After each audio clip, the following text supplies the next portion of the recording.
Hi ಸ್ನೇಹಿತರೆ, ಜೈ ಹಿಂದ್ ಎಲ್ಲರಿಗೆ. ಒಂದು ಗುಡ್ ನ್ಯೂಸ್ ನಿಮಗೆ. ಆ ನ್ಯೂಸ್ ಏನಪ್ಪ ಅಂತಂದ್ರೆ, ಡೆಲ್ಲಿ ಪೊಲೀಸ್ ಹುದ್ದೆಗಳನ್ನ ಕರೆದಿದ್ರೆ, ಅಂಥವೆಲ್ಲ ಹುದ್ದೆಗಳಲ್ಲಿ ಹೋಮ್ ಗಾರ್ಡ್ಸ್ ಹುದ್ದೆಗಳನ್ನ ಕರೆದಿದ್ರೆ. ಆ directorate general of home guards DGHG ಆ ನ್ಯೂ ಡೆಲ್ಲಿ ಅಂತೇಳಿ ಹುದ್ದೆಗಳನ್ನ ಕರೆದಿದ್ದಾರೆ. ಆ ಹುದ್ದೆಗಳು ಎಷ್ಟಪ್ಪ ಅಂತಂದ್ರೆ 10,285 ಹುದ್ದೆಗಳನ್ನ ಕರೆದಾರೆ ಸ್ನೇಹಿತರೆ. ಭರ್ಜರಿ ಒಳ್ಳೆಯ ಅವಕಾಶ ಐತಿ. ಇಂಥ ಅವಕಾಶಗಳನ್ನು ಮಿಸ್ಸನ್ನು ಮಾಡ್ಕೊಳಕ್ಕೆ ಹೋಗ್ಬೇಡ್ರಿ. ಇಲ್ಲಿ ನೋಡ್ಕೊಳ್ರಿ, ಪೋಸ್ಟ್ ನೇಮ್ ಏನಪ್ಪ ಅಂತಂದ್ರೆ ಹೋಮ್ ಗಾರ್ಡ್ ವಾಲಂಟಿಯರ್ ಅಂತೇಳಿಕೆಶಂದ. ಇದ್ರದ್ದು ಎಲ್ಲಿರ್ತಪ್ಪ ಡ್ಯೂಟಿಪ್ಪ ಅಂತಂದ್ರೆ ಡೆಲ್ಲಿ ಹೋಮ್ ಗಾರ್ಡ್ ರಿಕ್ರೂಟ್ಮೆಂಟ್ ಡೆಲ್ಲಿಯಲ್ಲಿ ಇರುವಂಥ ಹುದ್ದೆ ಇದೆ. 2024ರ ರಿಕ್ರೂಟ್ಮೆಂಟ್. ಅಪ್ಲಿಕೇಶನ್ ಯಾವ ಥರ ಹಾಕ್ಬೇಕಪ್ಪ ಅಂತಂದ್ರೆ ಆನ್ಲೈನ್ ಮುಖಾಂತರ ಅಪ್ಲಿಕೇಶನ್ ಇರ್ತೈತಿ. ಏಜ್ ಕೂಡ ಭಾಳ ಐತಿ. ಆರಾಮ್ಸೆ ನೀವು ಇಂಥವೆಲ್ಲ ಅಪ್ಲಿಕೇಶನ್ಗಳನ್ನ ಹಾಕೋಕೇಶಂದ ಜಾಬನ್ನು ಮಾಡ್ಬೋದು. ಜಾಬ್ ಲೊಕೇಶನ್ ಎಲ್ಲಿರಪ್ಪ ಅಂತಂದ್ರೆ ನ್ಯೂ ಡೆಲ್ಲಿಯಲ್ಲೇ ನಿಮ್ಗೆ ಜಾಬ್ ಲೊಕೇಶನ್ ಇರ್ತೈತಿ. ನೆಕ್ಸ್ಟ್ ಏನಪ್ಪ ಅಂತಂದ್ರೆ ಇದರಲ್ಲಿ ಬರ್ತಕ್ಕಂಥದ್ದು ನಿಮ್ಗೆ ನೆಕ್ಸ್ಟ್ ಇದ್ರದ್ದು ಅಪ್ಲಿಕೇಶನ್ ಡೇಟ್ ಯಾವಾಗ ಸ್ಟಾರ್ಟ್ ಆಗುತ್ತೆ. ಅಪ್ಲಿಕೇಶನ್ ಡೇಟ್ ನೋಡ್ಕೊಡ್ರಿ, ಕರೆಕ್ಟಾಗಿ ಕೇಳ್ಕೊಡ್ರಿ. ಯಾವುದೇ ಒಂದು ಇನ್ಫಾರ್ಮೇಷನ್ ನೋಡ್ತಾ ಇದ್ರಪ್ಪ ಅಂತಂದ್ರೆ ಪೂರ್ತಿ ಎಂಡ್ ಮಟ್ಟ ನೋಡ್ಕೊಡ್ರಿ. ಮತ್ತು ಯಾರಾದರೂ ನಮ್ಮ ವಿಡಿಯೋನ ಹೊಸದಾಗಿ ನೋಡ್ತಾ ಇದ್ರೆ ಪ್ಲೀಸ್ ನನ್ನ ರಿಕ್ವೆಸ್ಟ್ ಸಬ್ಸ್ಕ್ರೈಬ್ ಮಾಡಿಟ್ಕೊಳ್ರಿ.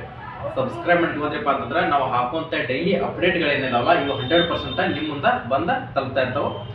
ಅಪ್ಲಿಕೇಶನ್ ಆನ್ಲೈನ್ ಮುಖಾಂತರ ಅಪ್ಲಿಕೇಶನ್ ಹಾಕುವಂಥ ಡೇಟ್ ಏನಪ್ಪ ಅಂತಂದ್ರೆ 24 ಜನವರಿ 2024 ಇದೇ ತಿಂಗಳ ನಾಳೆನ ನಿಮ್ಮ ಅಪ್ಲಿಕೇಶನ್ ಕೂಡ ಸ್ಟಾರ್ಟ್ ಆಗುತ್ತೆ. ಲಾಸ್ಟ್ ಡೇಟ್ ಯಾವಾಗಪ್ಪ ಅಂತಂದ್ರೆ 13 ಫೆಬ್ರವರಿ 13ನೇ ತಾರೀಕಿಗೆ ನಿಮ್ಮ ಅಪ್ಲಿಕೇಶನ್ ಲಾಸ್ಟ್ ಡೇಟ್ ಆಗುತ್ತೆ. ಇದರಲ್ಲಿ ಅಪ್ಲಿಕೇಶನ್ ಫೀಸ್ ಎಷ್ಟಪ್ಪ ಅಂತಂದ್ರೆ 100 ರೂಪೀಸ್ ಅಪ್ಲಿಕೇಶನ್ ಫೀಸ್ ಇರ್ತೈತಿ. ನೆಕ್ಸ್ಟ್ ಅದೇ ಥರನಾಗಿ ನಿಮ್ಗೆ ಬರ್ತಕ್ಕಂಥದ್ದು ಏನಪ್ಪ ಅಂತಂದ್ರೆ ಇದರಲ್ಲಿ ಏಜ್ ಏನು ಬೇಕಪ್ಪ, ಏಜ್ ನೋಡ್ಕೊಡ್ರಿ. 20 ವಯಸ್ಸಿನಿಂದ ಏಜ್ ಎಷ್ಟಪ್ಪ ಅಂತಂದ್ರೆ 20 ವಯಸ್ಸಿನಿಂದ ಹಿಡಿದ 45 ಏಜ್ ಮಟ್ಟ ನೀವು ಅಪ್ಲಿಕೇಶನ್ ಹಾಕೋಬಹುದು. ಏಜ್ನಲ್ಲಿ ಸಾಕಷ್ಟು ನಿಮ್ಗೆ ಅವಕಾಶಗಳನ್ನು ಕೊಟ್ಟಿದ್ದಾರೆ. 20 ಏಜಿಂದ ಹಿಡಿದ 45 ಏಜ್ ಮಟ್ಟನೂ ಅಪ್ಲಿಕೇಶನ್ಗಳನ್ನು ಹಾಕೋಬಹುದು ನೀವು ಆರಾಮ್ಸಾಗಿ. ಇಷ್ಟೆಲ್ಲ ಪ್ರೊಸೆಸ್ ಐತಿ. ಅಪ್ಲಿಕೇಶನ್ ಫೀಸ್ ಕೂಡ ಭಾಳ ಇಲ್ಲ, 100 ರೂಪೀಸ್ ಅಪ್ಲಿಕೇಶನ್ ಫೀಸ್ ಐತಿ. ಇದ್ರದ್ದು ಡಿಕ್ಲೇರ್ ಆದಂಥ ಮಾಹಿತಿಯನ್ನು ಅಚ್ಚುಕಟ್ಟಾಗಿ ನಾನು ಬೋರ್ಡ್ ಮೇಲೆ ಇನ್ನೊಂದು ವಿಡಿಯೋ ಕೂಡ ಮಾಡಾಕ್ತೀನಿ. ಅದಕ್ಕೆ ಏನೇನು ಬೇಕಾಗುತ್ತೆ, ಇದಕ್ಕೆ 10 ಕೂಡ ಬೇಕಾಗಿಲ್ಲ. ಇದರದ ಸಂಪೂರ್ಣ ಮಾಹಿತಿಯನ್ನು ಇನ್ನೊಂದು ವಿಡಿಯೋದಾಗ ನಿಮ್ಗೆ ಅಚ್ಚುಕಟ್ಟಾಗಿ ಕ್ಲಿಯರಾಗಿ ನೋಟಿಫಿಕೇಶನ್ ನೋಡಿದರೆ ನಿಮಗೆ ಯಾವ ಮಾಹಿತಿ ಕೂಡ ಅರ್ಥ ಆಗಲ್ಲ. ಅದನ್ನು ನಿಮ್ಗೆ 100% ನೆಕ್ಸ್ಟ್ ವಿಡಿಯೋದಲ್ಲಿ ಈ ವಿಡಿಯೋನ ನೋಡ್ಕೊಡ್ರಿ ಕ್ಲಿಯರಾಗಿ. ನಿಮ್ಮ ಸ್ನೇಹಿತರು ಕೂಡ ಈ ವಿಡಿಯೋನ ಶೇರ್ ಮಾಡಿರಿ. ನೆಕ್ಸ್ಟ್ ವಿಡಿಯೋದಲ್ಲಿ ಯಾವ ಥರ ಅಪ್ಲೈನ ಮಾಡಬೇಕು, ಅದಕ್ಕೆ ಏನೇನು ಬೇಕಾಗುತ್ತೆ ಅಂತೇಳಿ ಕ್ಲಿಯರಾಗಿ ಅಚ್ಚುಕಟ್ಟಾಗಿ ಆ ವಿಡಿಯೋದಲ್ಲಿ ತಿಳಿಸ್ಕೊಡ್ತೀನಿ.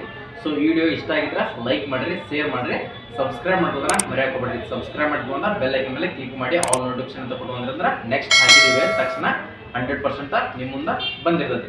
ಸಬ್ಸ್ಕ್ರೈಬ್ ಮಾಡ್ಕೊಂಡ್ರೆ ಮತ್ತೆ ನೆಕ್ಸ್ಟ್ ವಿಡಿಯೋದಲ್ಲಿ ಬರೋಣ ಸ್ನೇಹಿತರೆ. ಜೈ ಹಿಂದ್, ಜೈ ಕರ್ನಾಟಕ.